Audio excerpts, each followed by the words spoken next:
TotallyHistory.com brings you a brief biography of George Washington. Everybody knows George Washington as the first president of the United States, but there is much more to the man than just that. Early years. George Washington was born on February 22, 1732, to parents Augustine and Mary. He educated himself and later became a mapmaker and a woodsman. In 1759, he married Martha Dandridge Custis, a well-to-do widow with 2 children. He instantly became a stepfather to her 2 kids, Jackie and Patsy, but the couple had no children of their own. George Washington's military years. George Washington fought during the French and Indian War, which lasted from 1754 to 1763. Soon after, he became the commander-in-chief of the Continental Forces in 1775. His first task as chief was to train 10,000 new recruits. He also won several battles during the American Revolutionary War. As a result, he played a pivotal role in the United States breaking away from the British tyranny.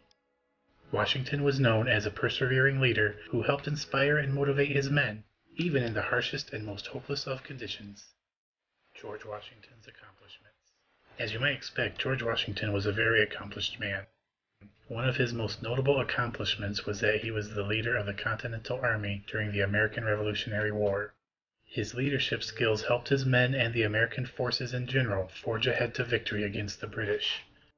Of course, he was also the first president of the United States, and he was the only president to receive a unanimous electoral vote.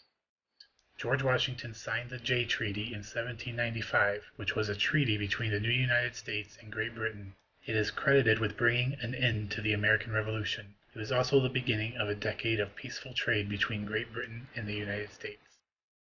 The state of Washington is also named after him, and it's the only state named after an American. Traditions started by George Washington. Washington set several precedents that presidents after him followed. For one thing, he insisted on being referred to as Mr. President instead of King. Washington also set the precedent of swearing on the Bible when taking the oath of office, a tradition that most presidents since him have followed. He also moved the capital city of the U.S. from Philadelphia, Pennsylvania, to Washington, D.C. George Washington chose the new place and preparations began in 1790 to make the move. Washington also helped amend the Bill of Rights, and he made the U.S. neutral in international conflicts. Presidential facts. George Washington served 2 terms with John Adams as his vice president. Both times he ran for office, George Washington ran unopposed. He advocated for the nation to remain neutral in international conflicts. George Washington died in his home at the Mount Vernon estate on December 14, 1799. He was 68 years old.